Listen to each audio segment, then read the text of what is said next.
स्वयं शिक्षित होकर हुनरमंद तो कोई भी बन जाता है, लेकिन विशेषता तब है जब उस शिक्षा को हम दूसरों को शिक्षित करने में प्रयोग करें।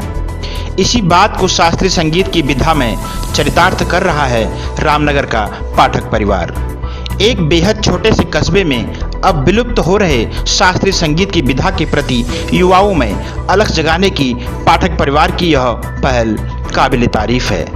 मौजूदा दौर में समाज पर तेजी से बढ़ती आधुनिकता की चकाचौंध का प्रभाव संगीत के क्षेत्र में भी पड़ा है। पाश्चात्य संगीत के पीछे भागती युवा पीढ़ी के बीच पुरातन भारतीय संस्कृति की विधा शास्त्रीय संगीत को जीवंत रखने का कार्य बेहद कठिन है, लेकिन असंभव नहीं। कुछ इसी तर्ज पर कार्य कर रहा है रामनगर का यह पाठक परिवार। इस परिवार की आज न सिर्फ तीसरी पीढ़ी संस्कृति को सहेजने का कार्य कर रही है, बल्कि यह परिवार क्षेत्र के अन्य छात्र छात्राओं को, युवाओं को भी शास्त्रीय संगीत की दीक्षा दे रहा है। इस परिवार की एक छोटे से कस्बे रामनगर में शास्त्रीय संगीत की विधा और संस्कृति को जीवंत रखने का यह बेहद सराहनीय पहल है। रामनगर में युवाओं को शास्त्रीय संगीत के प्रति जागरूक करने वाले और इसी संगीत के क्षेत्र में समय समय पर अभिनव प्रयोग करने वाले और विशारद कर चुके मोहन पाठक बताते हैं कि उन्होंने संगीत की बारीकियां अपने पिता हीरा बल्लभ पाठक से ही सीखी हैं।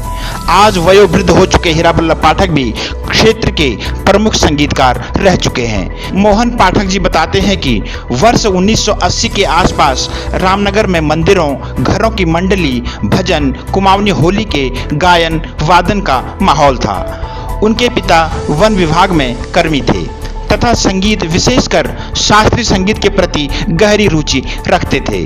परिवार से विरासत में मिले इस माहौल ने मोहन पाठक को संगीत की ओर सहसा आकर्षित किया।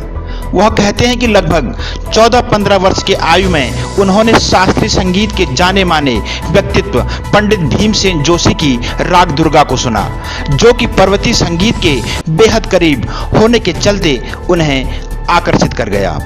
इसके बाद उन्होंने भातखंडे संगीत विद्यापीठ लखनऊ से विशारद किया, जहां उन्होंने पंडित गौरव प्रसाद मिश्रा से संगीत का ज्ञान प्राप्त किया। मोहन जी बताते हैं कि कुछ समय दिल्ली के खेलगांव में संगीत की शिक्षा लेने के बाद उन्होंने शास्त्रीय संगीत के प्रसार के लिए क्षेत्र में युवाओं को जागरूक करने का मन बनाया, जिसके चलते वर्ष 2000 में उन्होंने स्वर साधना समिति बनाकर स्वर साधना संगीत विद्यालय की स्थापना की, जिसमें भातखंडे संगीत विद्यापीठ के द्वारा प्रथमा से विशारद तक के पाठ्यक्रम संचालित किए जाते हैं। इसके अतिरिक्त वह निरंतर रामनगर में संगीत के कार्यक्रम आयोजित करवाते रहते हैं। बीते 5 वर्षों से अब तक लगभग 30 के आसपास वह संगीत के ऐसे कार्यक्रम क्षेत्र में आयोजित करवा चुके हैं, जिसमें युवाओं में शास्त्रीय संगीत के प्रति ललक पैदा हो सके।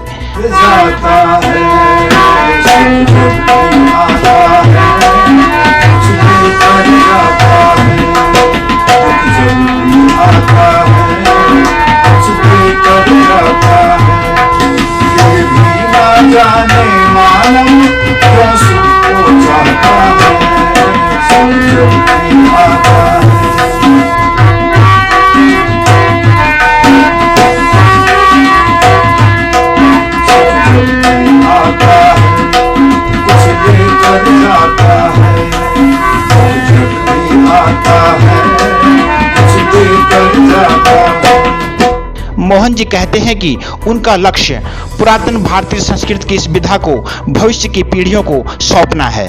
बेहद छोटे लेकिन बड़े उद्देश्यों के साथ संगीत की कला के प्रति समर्पित इस परिवार की यह पहल बेहद सराहनीय है।